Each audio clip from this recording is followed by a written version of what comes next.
프란체스카 로마나. 지금으로부터 약 600년 전 로마의 파리오네라는 지역에 로마에서도 가장 아름다운 나부나라는 광장이 있었다. 지금까지도 이곳은 관광객들의 발길이 끊이지 않는 곳으로, 특히 베르니의 유명한 조각품 4개의 분수를 비롯한 많은 분수들로 유명하다. 정확한 날짜는 알 수 없으나 1384년 1월 어느 날 부사 가문에 기쁜 일이 생겼다. 어여쁜 여자아이가 태어난 것이다. 아이의 부모는 아시시 성인 프란치스코의 이름을 따서 프란체스카라고 불렀다. 프란체스카는 태어난 다음 날 바로 세례를 받았다. 이 조그만 여자아이는 나이에 비해 유난히 영리했으며 까만 눈과 짙은 머리카락은 매우 아름다웠다. 프란체스카는 아주 어렸을 때부터 읽기 공부를 할 수 있었다. 그녀가 살았던 파리오네 지역은 로마에서 가장 아름다운 필사본 장정으로 문서 및 법전 등을 만들어내는 곳으로 유명했기 때문에 그녀는 일찍부터 그러한 책들을 접할 수가 있었다. 그 책들은 주로 성인정과 기도서들이었다. 프란체스카는 나이가 들어서 더욱 아름다워졌다. 그러나 그녀는 보통 그녀 또래의 여자아이들이 갖는 관심거리에는 무관심한 채 하느님에 대한 사랑만을 키워갔다. 그녀는 혼자 있는 것을 좋아했다. 어린 나이에 벌써 영원에 대한 목마름을 느꼈다. 기도하며 점점 매력적으로 느껴지는 신앙의 신비 등을 생각했다. 그녀의 아버지는 이 사랑스러운 외동딸에게 안성맞춤인 신랑감을 찾았다. 아버지가 찾은 사람은 로렌조 폰치아니라는 청년으로 교황과 관계가 깊은 귀족 가문 출신이었다. 그의 조상 중에는 사르데니아의 납광산에서 유배 중에 서거한 성 폰치아노 교황도 있었다. 어느 날 아버지는 딸을 불러 앉혀놓고 진지하게 이야기하였다. 오늘부터 너는 로렌조 포치아나의 약혼녀이다. 로마 모든 소녀들의 우상인 청년과 약혼을 알리면 딸이 기뻐할 거라고 생각했던 아버지는 마치 망치로 머리를 얻어맞은 것 같은 표정으로 울음을 터뜨린 어린 딸을 보자 어안이 벙벙해져서 물었다. 아니, 로렌조는 1등 신랑감이 아니냐. 잘생기고 부자이며 마음씨도 좋고 또한 모든 처녀들이 신랑으로 맞이하고 싶어 하는데 너는 도대체 왜 우느냐. 프란체스카는 자신의 입장을 설명하고자 했으나 당시만 해도 아버지에게 반박하는 것은 불가능한 때였다. 이미 두 집안 사이에 약혼이 성립되었으므로 어쩔 도리가 없었다. 그냥 자기 방으로 돌아올 수밖에 없었다. 다만 그녀가 할 수 있는 일은 고의 신부님께 달려가 자신의 뜻을 밝히는 것뿐이었다.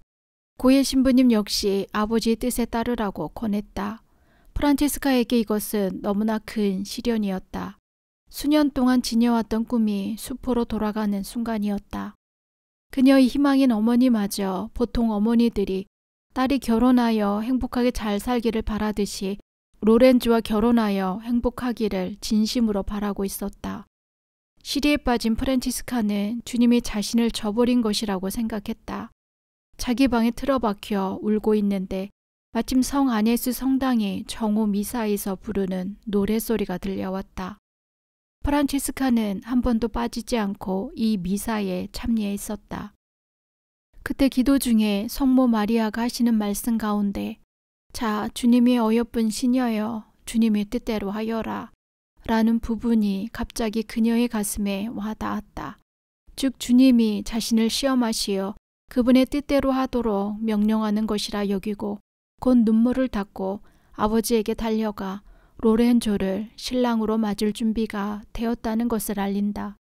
그로부터 몇 주 프란체스카와 로렌조는 장엄한 결혼식을 올렸다. 12살의 프란체스카는 폰치아니 가문의 며느리가 되어 새로운 집으로 들어갔다. 영리한 프란체스카는 빠르게 시대기를 배웠다.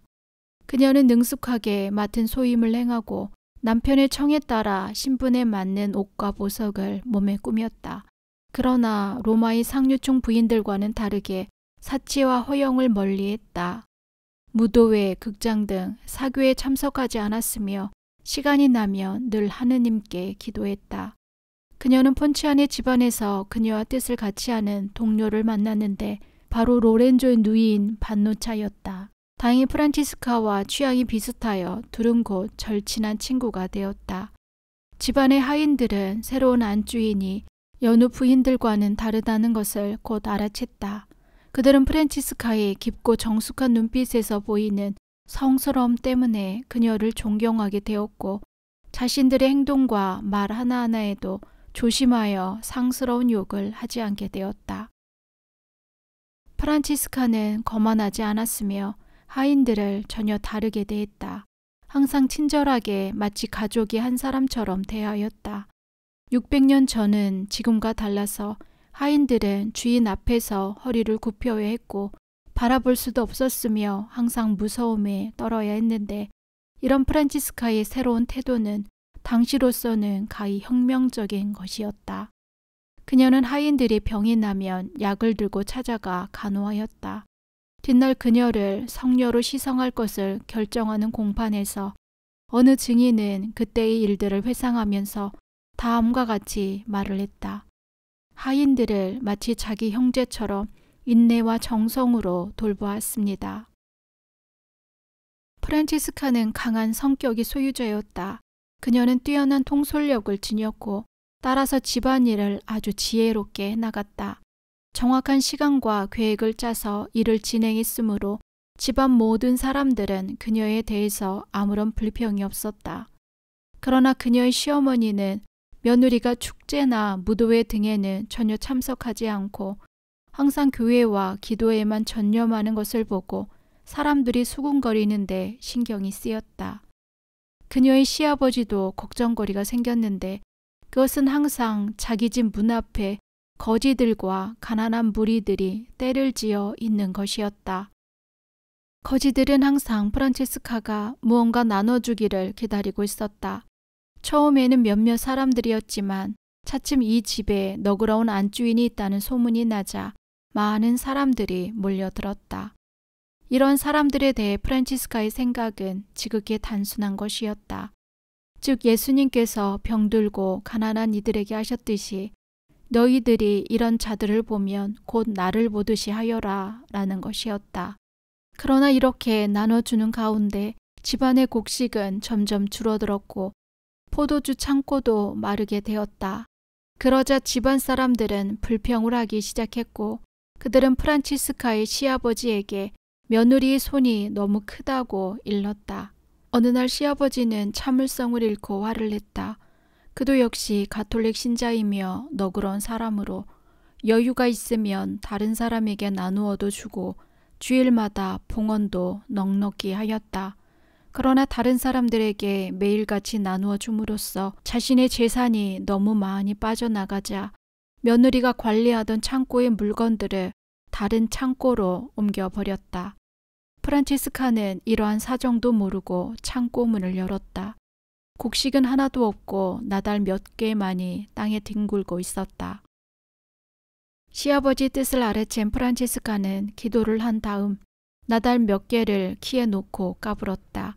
금방 곡식이 창고에 가득 찼다. 이것은 그때 함께 있던 하녀의 증언으로 알려졌다. 그 시아버지는 집안에 있던 포도주도 모두 옮겨버렸다.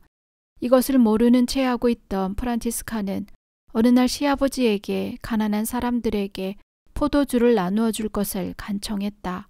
그러자 시아버지는 냉정하게 말했다. 내가 집안 다 망쳐버리겠다. 이제 포도주는 여기에 한 방울도 없다. 아니에요 아버님. 저기 한 독 가득히 남아있어요. 프란체스카가 독을 가리키며 말하자 시아버지는 거의 숨이 넘어갈 뻔했다.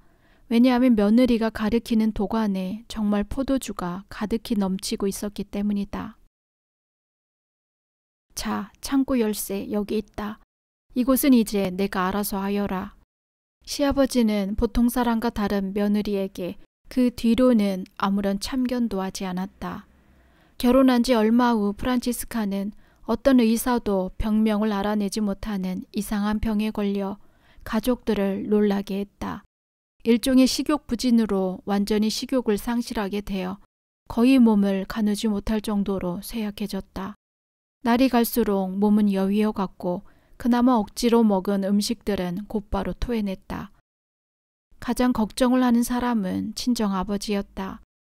원하지 않는 결혼을 억지로 시켜서 그런 것이 아닌가 하여 걱정이 대단했다.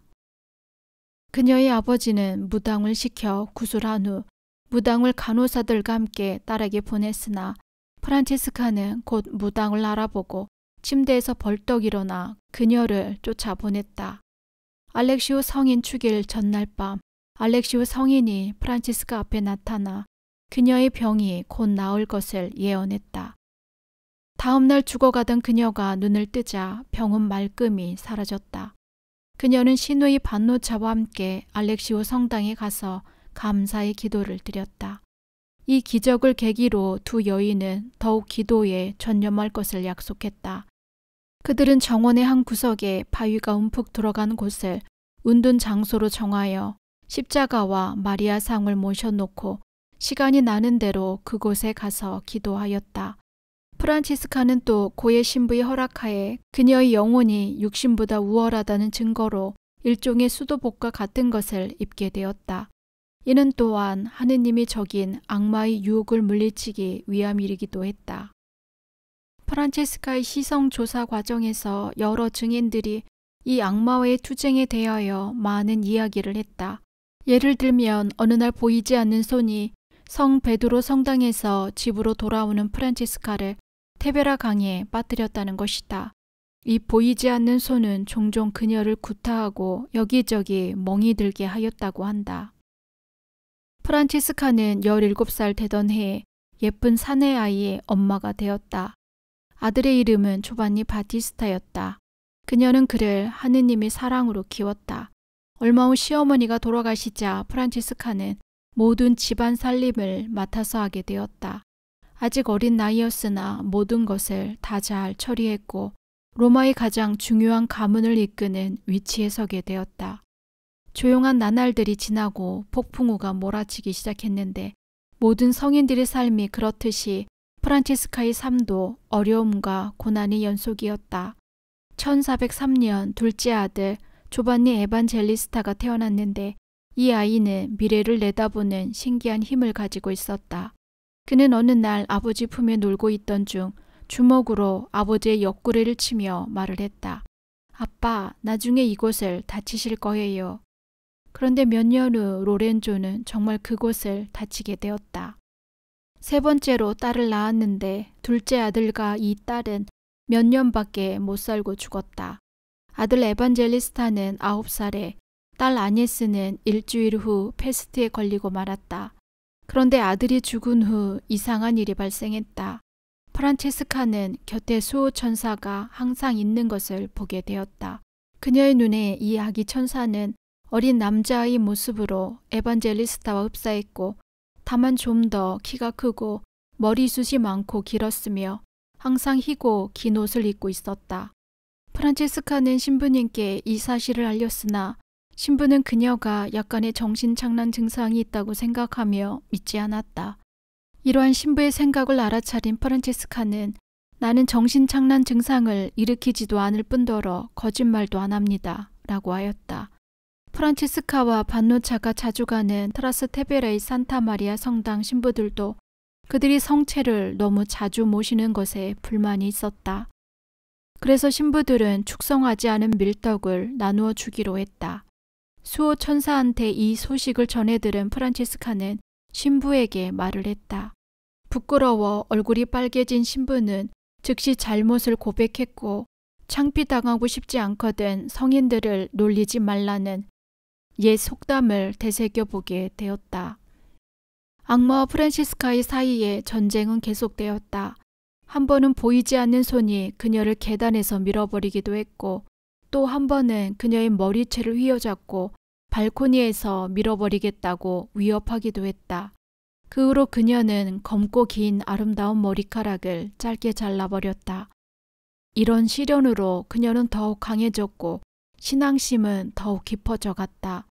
따라서 악마의 공격도 더욱 정도가 심해졌다. 나폴리의 왕 라디슬라오는 로마를 정복했고 폰치아니 가문은 교황 알렉산데르 5세를 방어하게 되었다. 그런 와중에 어느 전투에서 남편 로렌조는 신장 부위에 칼을 맞았는데 바로 그의 아들이 예견했던 옆구리였다. 상처는 아주 깊어서 친척들은 남편이 곧 죽을 것이라고 했다. 이 소식을 들은 프란체스카는 곧바로 달려가서 정성을 다해 간호했지만 로렌조는 반신불수가 되었다. 그러나 불행은 아직 끝나지 않았다. 로마의 새 집정관은 반노차의 남편인 팔루치를 구속하여 교수형에 처했고 프란체스카의 아들을 인질로 요구했다. 프란체스카는 꼼짝없이 아들을 빼앗길 수밖에 없는 처지에 놓였는데 이때 이상한 일이 일어났다. 그들이 어린 아들을 말에 태워 데려가려고 할 때 말이 움직이지 않았다. 다른 말에 태워보았지만 어린아이를 태운 말들은 한결같이 한 걸음도 움직이지 않았다. 바로 이때 프란체스카는 산타마리아 성당에서 기도하고 있었다. 기도 중에 그녀는 신비스러운 목소리를 들었다. 나는 너와 함께 있다. 아무것도 두려워할 것이 없다. 프란체스카가 기도를 마치고 나왔을 때 이러한 이상한 형상에 겁먹은 집정관은 그녀의 아들을 데려가려는 계획을 포기하고 말았다. 그로부터 1년 후 그들은 또다시 포치아니 가를 포위하고 이번에는 남편 로렌조를 잡아가려고 했다. 그러나 포위 직전 이 소식을 들은 로렌조는 피신하고 대신 그 아들 조반니 바티스타가 붙들려 갔다. 또한 모든 재산을 압수당했다.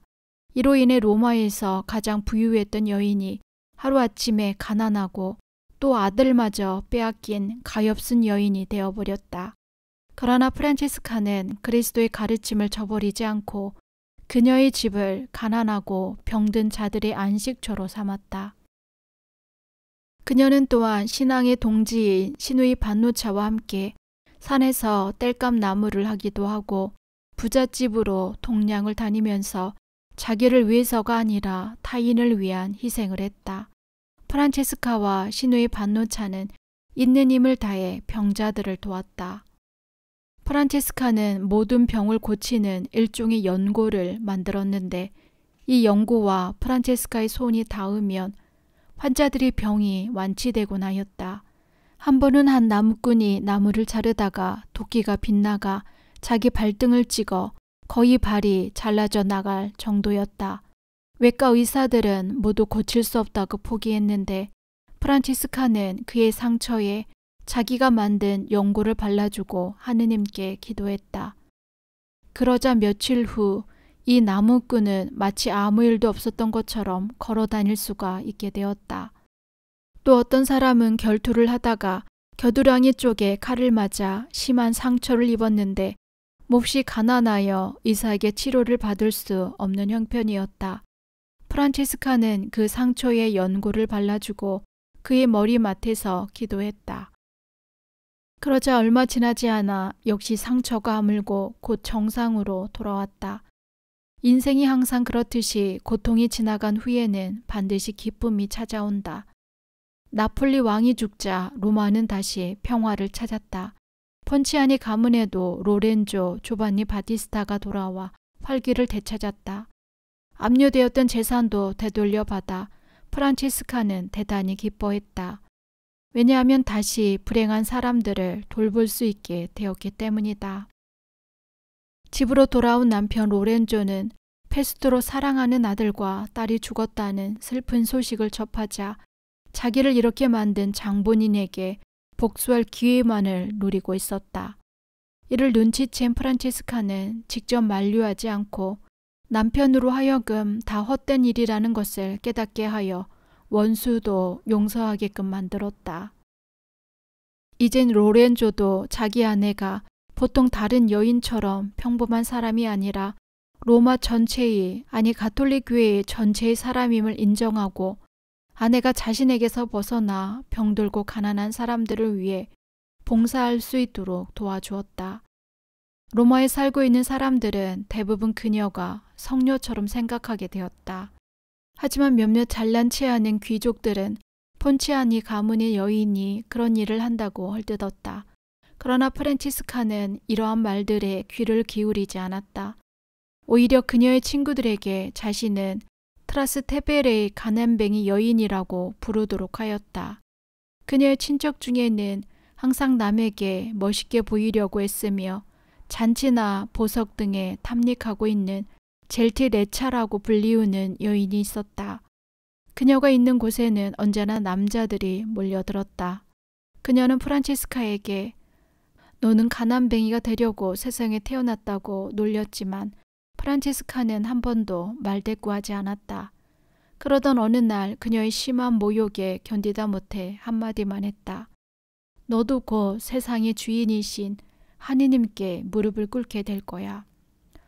그 사흘이 채 지나지 않아 젠틀레차는 계단을 내려오다가 발을 헛디뎌 굴러떨어지고 말았다. 그녀의 아름다운 얼굴은 망가졌고 임신 7개월째여서 아이를 잃을 위험도 있었다. 급히 그녀는 프란체스카를 불렀다. 프란체스카는 그녀에게 앞으로 하느님께 복종할 것을 청했다. 그때부터 오만하던 그 여인의 태도는 완전히 바뀌었다.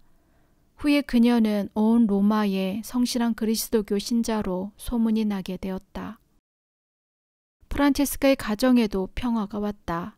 따라서 그녀는 기도할 시간을 더욱 많이 가질 수 있게 되었다. 주님에 대한 그녀의 사랑은 너무나 커서 다른 어떤 일을 할 때도 그녀는 늘 주님과 함께였다. 그녀는 예수님이 아주 가까이 계신 것처럼 느꼈다. 예수님의 순환에 대해 생각할 때는 예수님이 겪으셨던 고통과 아픔을 느꼈다. 많은 사람들의 말에 따르면 예수님의 손과 발, 못 박히신 곳의 고통이 프란치스카에게 그대로 전달되어 걸음도 못 걷게 되고 숨이 막히면 때때로 손에서 피가 나기도 했다고 한다. 어느 날은 심장 부위에 상처가 나더니 그곳에서 흰 액체 같은 것이 흘러나와 손수건으로 닦아내야 할 정도였다. 이런 현상은 상당 기간 동안 계속되어 여러 사람에게 알려지게 되었고 이 액체를 닦아내던 수건은 아직도 남아있다. 1431년 성탄절까지도 계속 흘러나오던 액체는 성모 마리아가 그녀에게 나타나 상처가 곧 아물게 될 것이라고 예언한 후 곧 사라졌다. 프란체스카는 성당에서 기도하는 가운데 깊은 황홀경에 빠져 마치 조각품처럼 꼼짝도 않고 몇 시간을 보내기도 했다. 그곳에는 자주 성모 마리아가 나타나셨는데 어느 때는 당신이 안고 계시던 아기 예수님을 프란체스카에게 건네주시기까지 했다고 한다. 하지만 때때로 악마가 찾아오기도 했는데 이를 목격한 여러 사람들의 말을 빌리자면 악마가 프란체스카를 괴롭힐 때마다 그녀는 예수님의 이름을 부르며 악마를 물리치곤 했다고 한다. 일찍 결혼한 덕분에 프란체스카는 33살에 시어머니가 되었다. 그녀의 아들 조반니 바티스타는 건장한 청년으로 자라 마빌리아 파파추리라는 처녀를 아내로 맞이했다. 그러나 마빌리아 파파추리는 시댁에 발을 들여놓자마자 시어머니와 맞서게 되었다.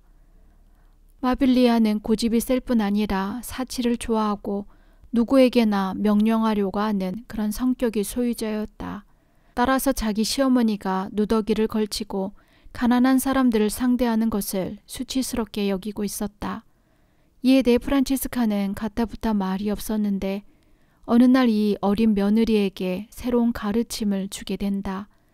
온 가족이 따뜻한 벽난로가에 모여 이야기를 나누고 있었다.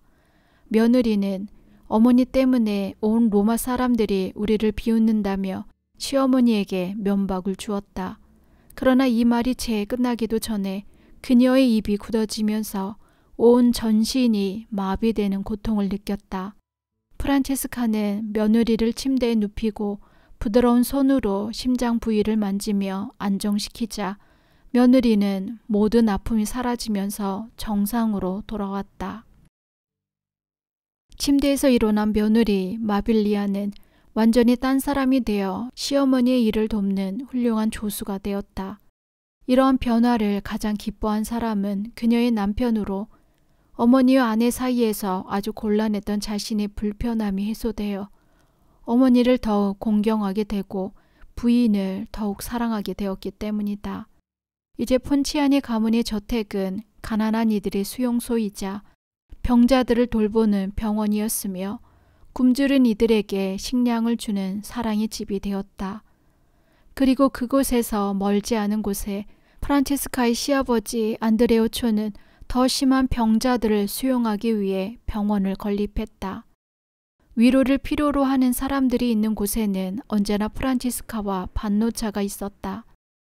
그런데 프란체스카가 가장 주의를 기울인 환자는 남편 로렌조였다. 프란체스카는 몸을 제대로 가눌 수 없는 남편 곁에서 밤을 지새우며 간호했다.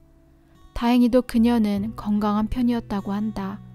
그녀는 보통 하루에 2~3시간밖에 자지 않았고 나머지 시간은 주님께 기도하고 또 수호천사와 대화했다고 한다.